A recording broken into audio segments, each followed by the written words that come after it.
જૂનાગઢના ઝાંઝરડા તેમજ સુખપુર વિસ્તારમાં ટીપી સ્કીમ નંબર 5 અને 7 જાહેર કરવામાં આવ્યું છે.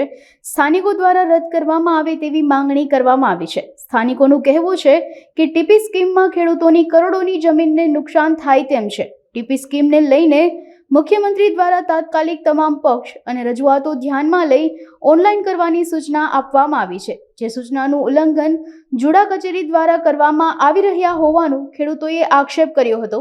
આ સાથે જ જો તાત્કાલિક રજૂ કરવામાં નહીં આવે તો આગામી સમયમાં આંદોલન વધુ ઉગ્ર બનશે તેવી ચીમકી સાથે ખેડૂતો દ્વારા અધિકારીઓને આવેદનપત્ર પણ આપવામાં આવ્યું હતું. અધિકારીઓ દ્વારા તાત્કાલિક યોગ્ય કાર્યવાહી કરવાની ખાતરી આપવામાં આવી હતી. મનસુખભાઈ પટોડિયા, ભારતીય કિસાન સંઘ. આજે લગભગ 4 મહિના થયા ખેડૂતો દ્વારા જૂનાગઢની ટીપી સ્કીમ રદ કરવા માટેનું આંદોલન, રેલી, સભા, આવેદનપત્રો, ધરણાના કાર્યક્રમો થયા.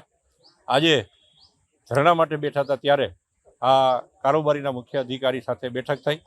અમારી જે રજૂઆત છે એને ધ્યાનમાં લીધી છે અને અમારી માંગ એક જ હતી કે રાજ્યના મુખ્યમંત્રીએ જે પત્ર લખ્યો છે એ પત્ર મુજબ અને ડેટા એન્ટ્રી થવી જોઈએ અને અમારી જે કંઈ રજૂઆત છે એની અંદર સબમિટ થવી જોઈએ અને રાજ્ય સરકારને મોકલવાની વાત છે.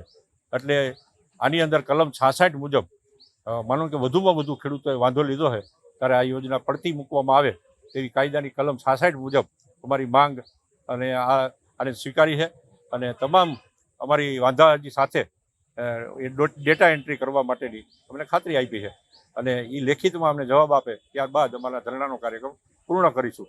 એટલે આજે અમને ખેડૂતોને એવી ધરણા ખાતરી મળી છે મુખ્ય અધિકારી દ્વારા કે તમારી રજૂઆત સરકારમાં મોકલવામાં આવશે.